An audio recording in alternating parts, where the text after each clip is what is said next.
जिन्होंने हमें स्वाधीन और संप्रभु भारत का विश्वास दिलाया। अब हिंदुस्तान दिल से हृदय से स्वराज्य चाहता है। सुभाष चंद्र बोस यानी गुलाम भारत की एक ऐसी शख्सियत जिन्होंने न सिर्फ देश के अंदर बल्कि देश के बाहर भी आजादी की लड़ाई लड़ी। नेताजी सुभाष चंद्र बोस का डर अंग्रेजों के बीच में बहुत था। तुम मुझे खून दो, मैं तुम्हें आजादी दूंगा। जय हिंद। साल 1943 पूरी दुनिया युद्ध की आग में जल रही थी। भारत अब भी अंग्रेजों की जंजीरों में जकड़ा हुआ था। तभी एक आवाज गूंजी, तुम मुझे खून दो, मैं तुम्हें आजादी दूंगा।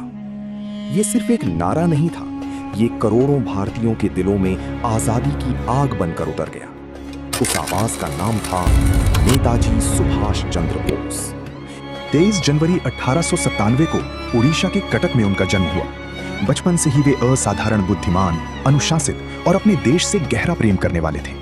उन्होंने इंग्लैंड जाकर ICS जैसी कठिन परीक्षा पास की, लेकिन अंग्रेजों की नौकरी उन्हें मंजूर नहीं थी। उन्होंने सम्मान से ज्यादा देश को चुना। इसके बाद वे आजादी की लड़ाई में कूद पड़े। अंग्रेजों ने उन्हें जेल में डाला।